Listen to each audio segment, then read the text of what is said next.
It's time to feel the rage. Welcome to Film Rage, where we talk movies in theaters, streaming, and classic films as well. Directors and actors beware, as you cannot hide from the rage. My name is Bryce, and I'm part of the Film Rage crew, which also includes Jim. Hey there, Jim. Hey, Russ. And Murray's not here this week. Why isn't Murray here this week, Jim? Murray is working. Weak. Give me a better excuse.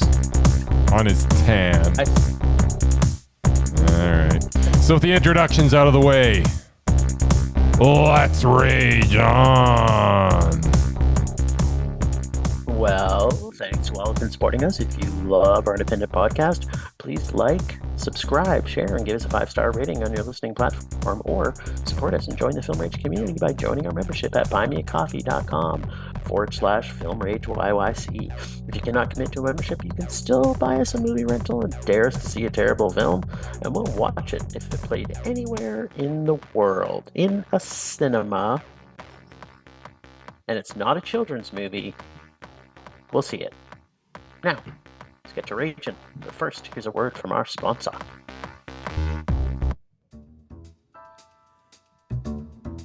Hey Bryce, what are you doing tonight? I'm going to my favorite cinema, Canyon Meadows Cinema, to see the best second-run movies at the best price. What? How inexpensive are they? Regular price is $5. Regular price is $5. Makes me hope they also serve pizza. They do, plus a lot of other great food choices. Plus, I'm planning my office Christmas party there. They can host a plethora of options for any get-together. Gaming, movie, drag show. Drag show? Now I know where I'm planning my next party. Hey, maybe you think there's a Liam Neeson or a superhero movie planned? I hope not. But maybe there'll be a great independent documentary. Sure. Call CMC at 403-670-5444 to book a special event, or go online at canyonmeadowscinema.ca.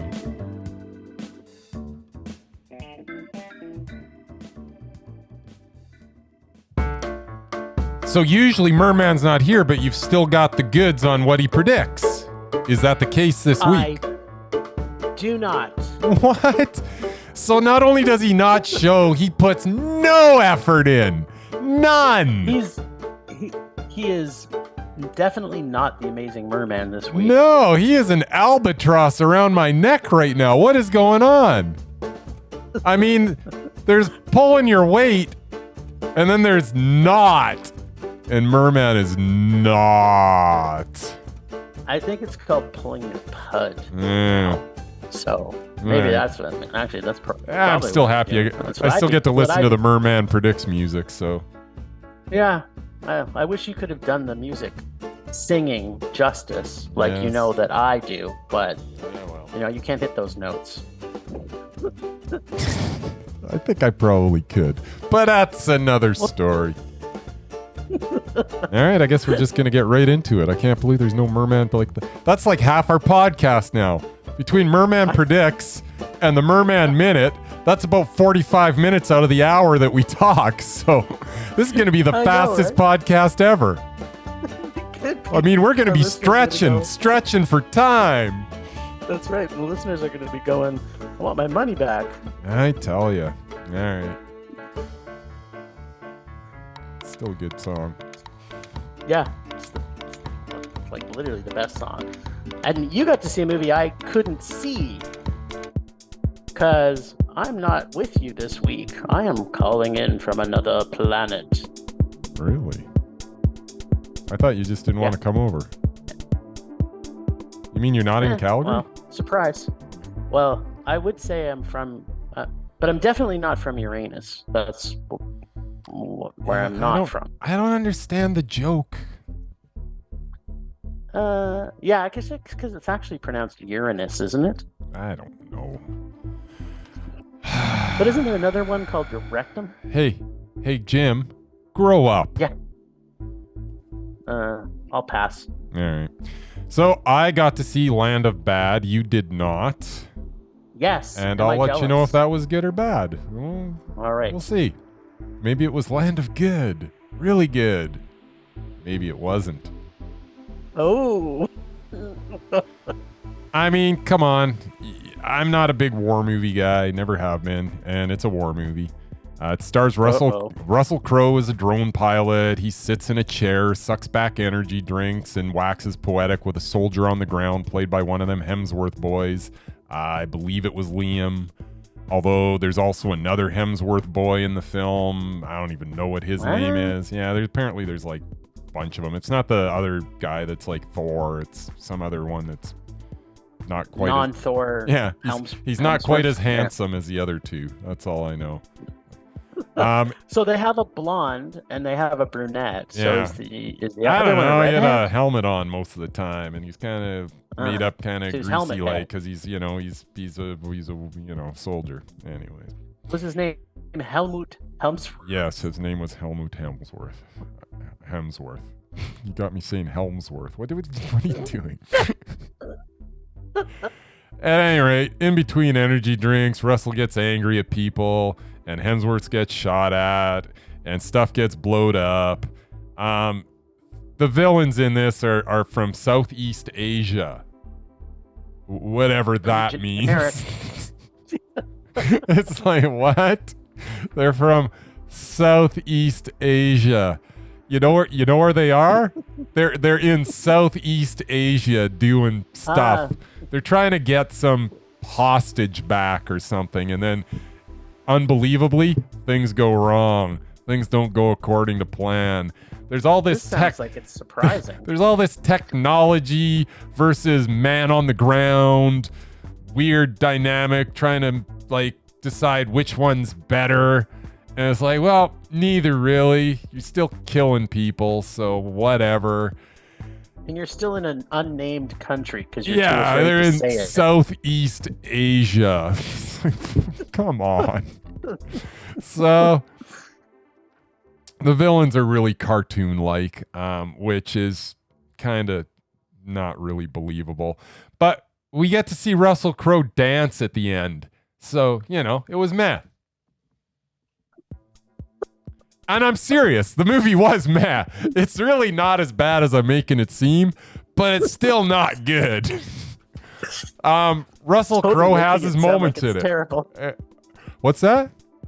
You're totally making it sound terrible. I know, but it wasn't that bad. So was it a comedy? Were you laughing a lot? Well, I was laughing, but it wasn't a comedy. But Russell Crowe was supposed to be funny in some parts. In other parts, he probably wasn't supposed to be funny, but it was still funny. And you know what? It wasn't terrible. It needed to be 20 minutes less. But I'll tell you what, dude that directed it, he directed some other movie that I really hated, but he is good at filming these action sequences and with stuff blowing up and stuff. The stuff blowing up and looked really good, like when missiles were crashing into the side. The other thing that was weird though is in this cave in Southeast Asia, they almost had like this almost dungeon that was built into the cave that was kind of like, the Hostel movies? It kind of looked like Hostel.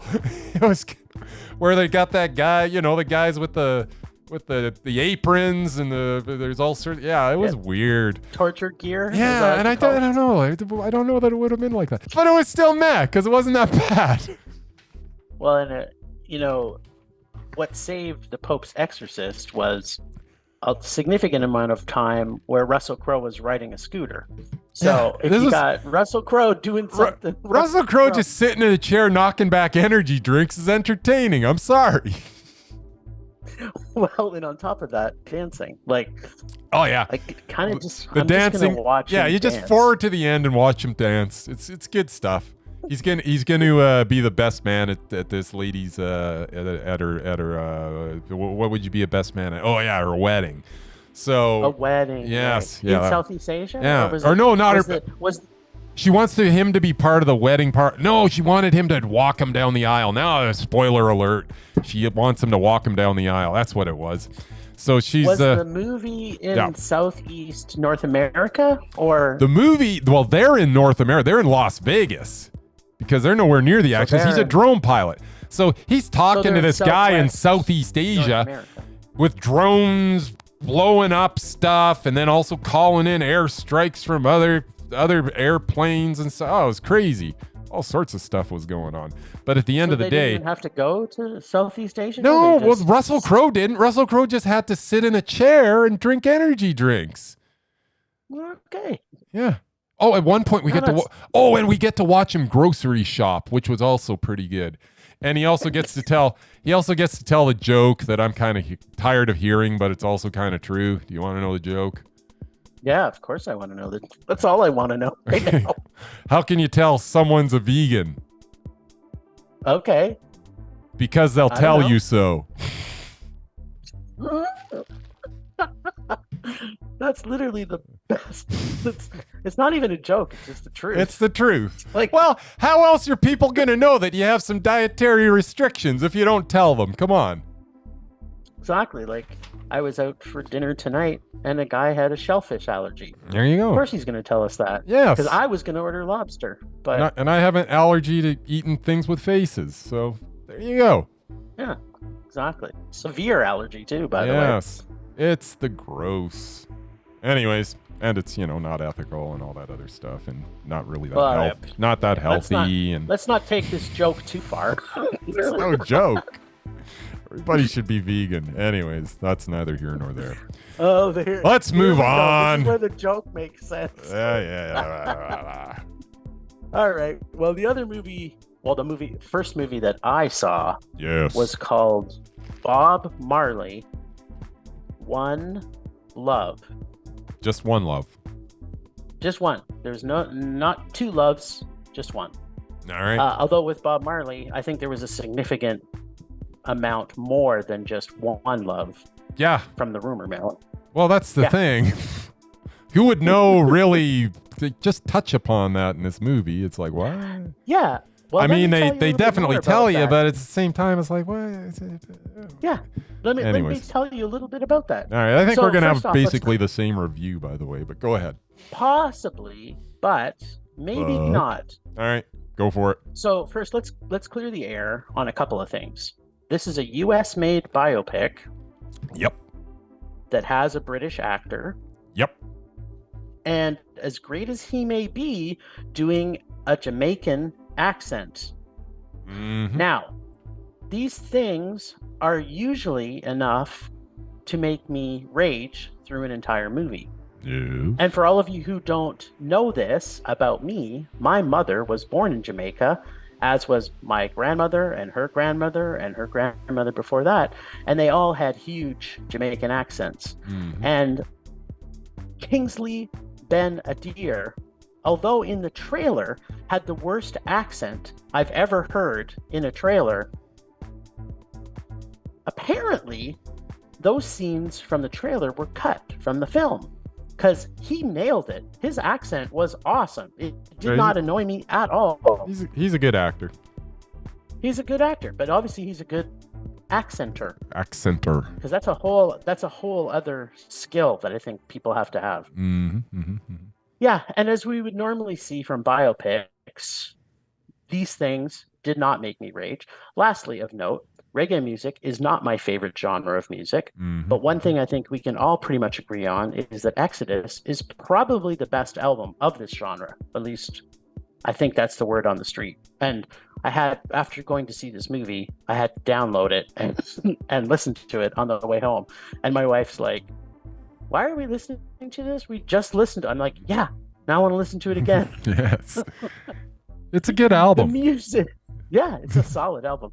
The music, which is constant throughout this entire film, was awesome, inspiring, and it had me tapping my foot for the entire film. The film comes in at a tight runtime of 1 hour and 44 minutes and basically covered only about 5 years of his life, which I gotta admit is not always my favorite when it comes to biopics.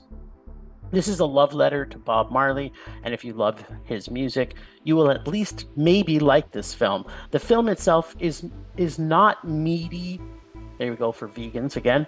As far as content about the man himself, it implies a bunch of things quickly throughout the film, but keeps us focused on the quote unquote milestone moments of his life for the 5 years it's covering. Some of the order of the things are not 100% accurate, but I can forgive that a little bit. And although he was a Rastafarian, the film wasn't preachy so much, but does refer to the religion a lot of the time and doesn't get too much in the weeds specific to the religion of the film. I mean, I didn't feel they were trying to convert me. Like, you know, through the whole thing, he's Rastafarian, but like a lot of Christian films, they're trying to convert me. He wasn't trying to convert me. You just kind of knew that this was an important thing for him and his family throughout this movie. There is a lot to cover in 5 years, and we get to see not everything, and there's a bunch of things that I feel are kind of missing from this, but the acting in this was stellar. The music was stellar. The movie overall as a US made biopic was, I would say it's meh. And usually that would have made me rage, but I enjoyed the music and I enjoyed the acting so much that I just couldn't hate the film. So yeah, it was a meh. Okay, well, I'm surprised at some of that. I don't necessarily agree with most of what you said. Bob Marley, One Love is a film that seems to try hard to present the Jamaican reggae star as a saint, as it dances around some of the things that make him human. He was no saint, and that's not bad. He was tremendously important to Jamaica, and his message was tremendously important to the world. This film, however, made me feel that I was getting a pretty biased view of the man and his life. I never felt as though I was getting to know the whole story, and hence I was not getting to know the man himself, which should be the end result of a biopic. The other thing that really annoyed me was the live concert scenes did not sound live at all. It sounded like a clean studio recording with some mild crowd noise in the background, which didn't really even sync with the crowd's visual reaction, which completely took me out of every concert scene, which annoyed me because the best part of this movie was the music. As Marley sang into the mic, he swayed back and forth, and the distance between him and the mic looked like was constantly changing. Yet the mic caught his vocals as though he was singing directly into it. It just looked like bad lip syncing, and it brought the whole movie down with this lazy production and editing. It is a shame that the cast did not have more to work with, as they were all wasted in this. Although there was a bright spot in the film, not Kingsley Ben-Adir's performance as Bob Marley, which wasn't terrible, but the bright spot was the performance of Lashana Lynch as Rita Marley. She was great, and she was the only thing worth watching, as she took her character that deserves so much more development and screen time and made an impact despite not being given the focus that she deserved. At the end of the day, I felt this was an attempt to dramatize Marley's life. At the end of the day, I felt this attempt to dramatize Marley's life was a failure on too many fronts to make this anything but a rage. I'm not going to deny it. Like, as much as you said we didn't agree, I said kind of the same things you're saying. It just didn't bother me as Not as much. Well, mostly because... Seriously, that first concert that they showed, yeah, it looked terrible. Like, it was awful. I love the little things where they were in the studio or where he was strumming the guitar. That all was great. But anytime they showed concert footage, it was awful because the crowd, like, nothing felt live. I've never seen anything feel that canned. Studio albums don't sound that canned. I'm going to 100% agree with you. But what I'm going to say is they can't have someone that's not Bob Marley try and sing Bob Marley. It's not going to work. They can try and do something, man, because that was awful. That just took me out of it. It's like, what am I watching? No, see, I just thought the music, because there was music all through this. Like, you couldn't escape. Bob Marley was just woven into this. Yeah, lots of good music. So, there were some good performances. Yeah, as a whole, I don't think the movie was great. But I couldn't get past. I thought all the performances were good. I agree with you. She was the star of this film, but I thought he also did a stellar job. Like, he was fine. He was able to emote the feeling I think the director was wanting, but I would agree with you Like, I don't normally like this type of biopic, but I just couldn't get past how much I was enjoying the music. So I couldn't hate it just because at the end of the day, I had a smile on my face and it made me want to go and download the album. So it's like, right? So it made me want to wish that they never made the movie. Yeah. I want a better movie about Bob Marley. Well, so actually what I did was I went straight from the movie theater home to watch the documentary about Marley. Well, yeah. That I understand. And it was pretty good. So there you go.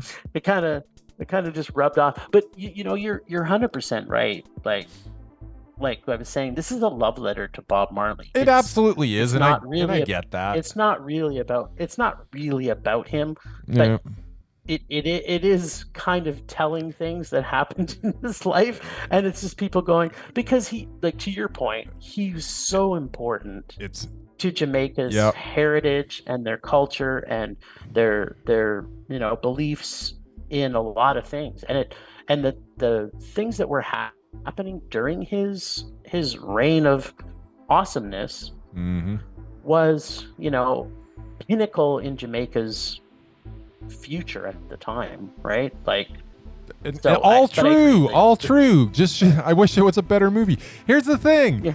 Anytime that a family member is involved, it's not going to be good. It's produced by Ziggy Marley and a bunch of other family, and that's just going to absolutely put this through the clouds of vision. Yeah, you're going to get a very, very rose-colored glasses view when you involve the family. Yeah. I mean, when in the documentary, you get to meet a lot of his girlfriends, and there's like just one scene that implies that he is not a saint when it comes to cheating on his wife. Yep. So I can't argue with it. I can get it. I know exactly where you're coming from. And it's not just about this not being the film I wanted. It's supposed to be about Bob Marley, and I don't think it painted a picture of Bob Marley, and that's just it. Painted a picture of his music and with a terrible concert footage.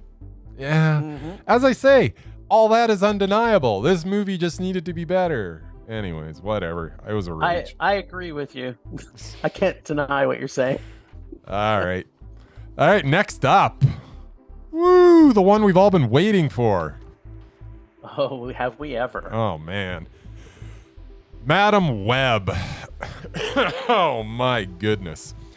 Madam Web. This is a film that seemed to not even be trying. What was this? Some pregnant chick in the Amazon is looking for some magical spider, and some dude almost kills her and takes it from her. But then some dudes from the Amazon that apparently have been bitten, I guess, by the spiders, kill her with the venom, but save the baby with the venom. And then fast forward, 30 years or so, and she's a paramedic, and she starts having visions and can't sort of go, so she can kind of sort of go back in time and change stuff. And she sees some dude that happens to be the dude from the Amazon that killed her mom, trying to kill 3 high school girls because they're going to try and kill him at a later date. Now, that's all fine, except this chick is pretty selfish for a paramedic, and visions or no visions, I don't buy that she would even lift a finger to help these girls off the clock, but, whatever. But then there's the really dumb part. These 3 teenage girls decide to just blindly follow this lunatic as she spouts off ridiculous things that no person would believe, even though it was all true, but, they didn't know that. And from there, they get kidnapped by this lunatic paramedic, which could be good, if that was a movie. Lunatic paramedic coming to a theater near you. I'd buy a ticket for that. But I would too. But this is not that movie, and this is not a good movie. This just more and more dumb happens, and then there's some more dumb that's revealed, and there's bad acting throughout. And then there's a reveal on why her mother was trying or what she was studying this, Amazonian spider that was made. I don't know. I lost track of what was going on. It's all just so dumb. So at the end of the day, I'm like, well, the reveal was meh. Unfortunately, the movie wasn't. So it implies, the worst part is there's like an implication that, you know, another chapter of this crap might be coming. And that alone makes me rage. This is just awful. I hated this. I don't even know what this was. It was the stupidest teenage girls that I've ever seen in my life. Like, why are we making teenage girls so dumb? They're not dumb. Why are these ones so dumb? I don't understand. Well, and why were they dancing on the table in the diner? Who does that? Nobody does that. And there's no way that the owner of the diner is going to let them do that. It's all just stupid. I hated this movie. Every single scene was just dumber than the previous one. Oh my God. What's her head? If she thought that 50 Shades of Grey was going to destroy her career, this one's definitely going to. What's her name? Frida something? Frida.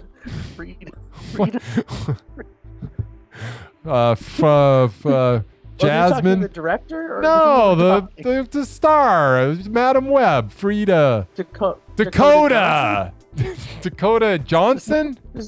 There's no Frida. Whatever, Frida, Dakota, same thing. Dakota Johnson's terrible. She's unwatchable. I don't know why she keeps on getting work. I don't want to wish ill on anybody, but I really don't want to watch her anymore. She's really bad. Well, the funniest thing about this. Yes. Once you hear what I have to say about it, I think we were in the same frame of mind when we were watching it. It's just so stupid. So here's what I have to say about it. 3 teenagers kidnapped by a previously dead lady who never gives them back to their families. See the future in a movie where everything was predictable. Because she saw it. You're looking at through my eyes. Exactly. Because she can see the future in a movie where everything was predictable. And she develops powers all of a sudden because she dies, which made no sense. And there is no real sense of anything that happens for the most part in this movie. Because, teenagers, Bryce, get to know this. Mm-hmm. Teenagers are complete idiots. Mm-hmm. Or at least that's what they want us to believe. Yep. And convenient movie magic saves everybody because she can see the future, where she goes back to Peru to find her past, and the people that she runs into there never teach her how to harness any of her power, because in the future of the movie they will magically all come to you, because with great responsibility comes great power. And when that line came out in the movie, I was like, oh my fucking God, what are they doing here? Like, if they're trying to spin this on the spider web thing, this is the dumbest dialogue that's ever been written. There was a few things I did like in this film, though. All right. Number 1, I got to see it in X. So do you know what X is? I have no idea what X is. Okay, so X is you're in a movie theater, okay, and then the sides of the movie theater also play the movie. All right.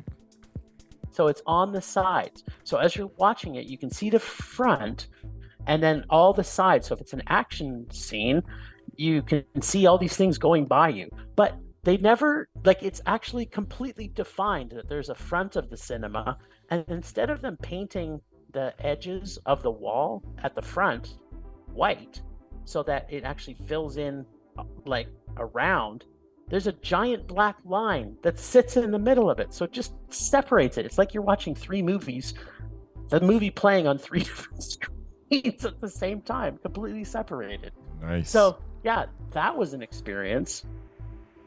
Although this was also a spoiler for the movie, because when the side screens started to turn on, you knew action was going to happen.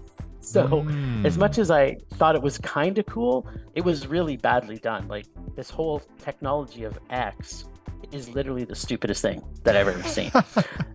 And number 2, yes, the first 20 minutes of this, I was neither bored or despise the film. So before she actually met the girls and she was just a paramedic, and I thought that's what was going to happen. She was going to be a psychotic paramedic that took the, the girls and that would have been a good movie. I want Psycho Paramedic. Yeah, so do I. And that's what I thought I was going to get for the first 20 minutes. But no, that's not what happened. Then they wrecked it.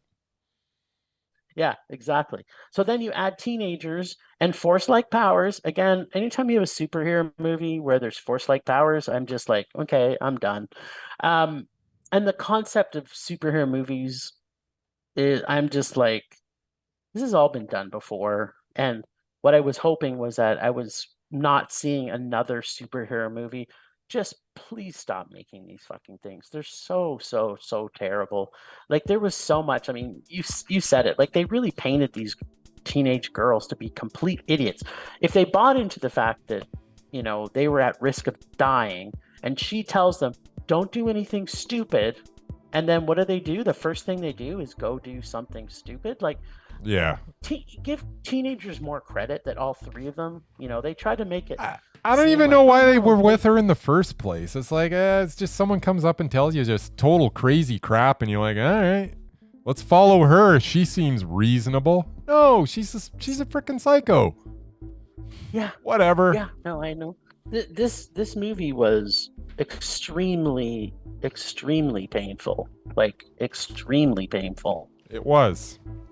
Yeah, I felt sorry because I brought my friend with me to see it, and he was like, I'm never going to see another movie with you again if this is what you're gonna make me go see.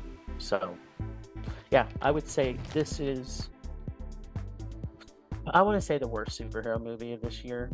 That's a big, I don't even, what has even been out this year? Who cares? They're all bad, but it was awful. It's another one. Throw it on. As I say, it used to be superhero movie. It's man. No, that's not the case anymore. Superhero movie. It's a rage. Yeah, that's almost a given. Yeah, IMDb 3.8, and that's pi. Wow. Well, there you go. All right, sir. Temperature rising. Vision blurring. Rage taking over.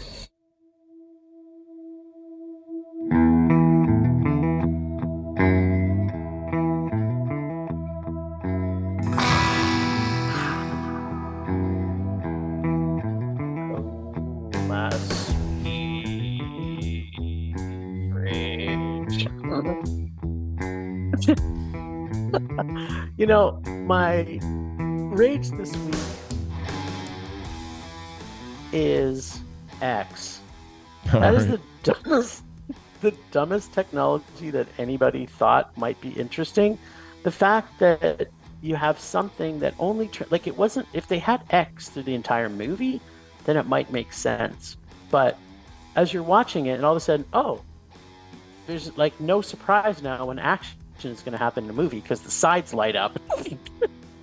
And then if you're going to make it so that it's actually an actual surround around you, somebody paint over the black edges of the screen at the front so I'm not seeing black and watching separation to the film. It's that might, they're already scaring people away from the movie theaters by bringing out movies like Madam Web. Just stop doing other stupid things to try and bring people for kitschy reasons. It's terrible. Yep. Every single gimmick they've tried is garbage. Just X, D-Box, they're just all garbage. Yep. I hate them all. I don't even like 3D. Just stop with the 3D too. Although that's 3D is the worst. Yeah. So here. I am on board with your rage. Nice.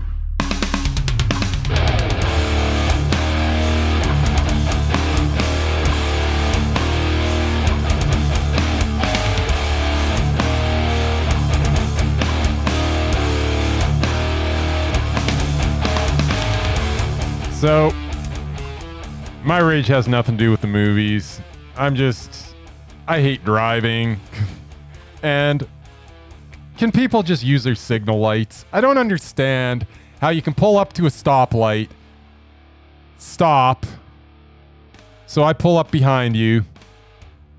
and then it turns green, and then you put your left signal light on. When I could have been in the other lane to go around you, and now I've got a stream of cars beside me going, and I'm stuck behind this idiot that decides to put their signal light on after it turns green. They're sitting there, and they don't put their signal. What is wrong with you?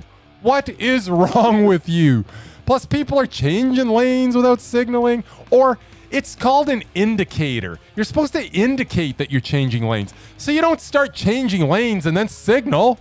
You signal and then you change lanes.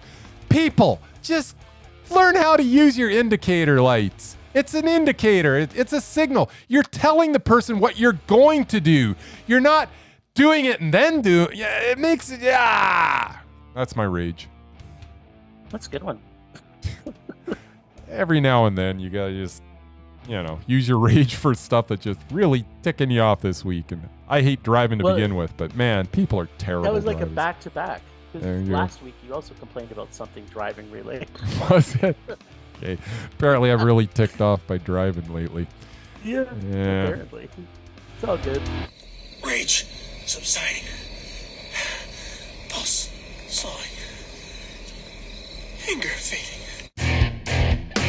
Well, as a reminder, we are going to be back next week. It won't be a full episode again because, when I'm working away. And so we'll be back to our regular scheduled program in a couple weeks. But we will be back next week because there's stuff out. Well, thanks, Ragers, for listening. Thanks to extended Film Rage family you can find in our show notes. Thanks to Casey, the nerdy photographer and the voice of Rager there.